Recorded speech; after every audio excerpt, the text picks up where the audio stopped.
We live in an age right now of anger and rage. We're experiencing that all around us.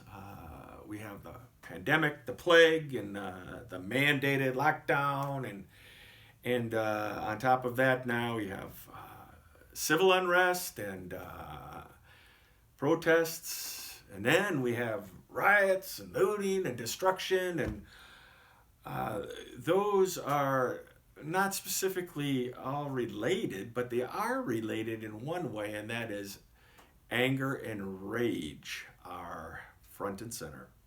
In fact, you could call this the age of rage right now. So what does God have to say about that? Well, let's see God's word. Let's take a look at Psalm 6. And as I'm going through the book of Psalms, Psalm 6 says, "O Lord, do not rebuke me in your anger or discipline me in your rage." David wants to avoid God's anger and rage. Anger in the Hebrew language is F. And you can kind of breathe out. Well, guess what? It's related to breathing. Actually, it's related to your nostrils. That the ancient root has to do with your nostrils. It's like, there's a bit of anger right there. And then rage, kama, that word is related to poison. To be filled with poison. Ugh. So it's wise that David would say, God, don't rebuke me with and don't fill me with your discipline of poison. Come on. Yeah.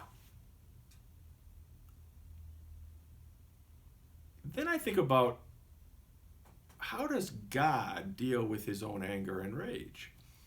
And I get a big, huge clue from Psalm 30, verse 5, where it says, God's anger lasts but a moment, but his favor lasts a lifetime.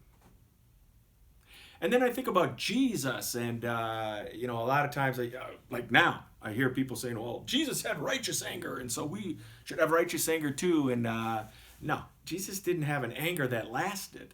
He didn't have a rage that lasted. Jesus didn't work out of anger or out of rage.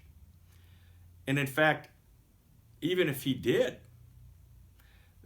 Dallas Willard said on that topic, he said, I can trust Jesus with his anger, but I can't trust you. I can trust Jesus, but I can't trust me with my anger. And one of the reasons that I know that actions out of anger and out of rage and letting those prolong, that's where almost all the violence and hate and destruction occurs in our lives. It's out of a sense of rage and anger. Now, did you know our brains are wired that way by God also? Yeah. We have six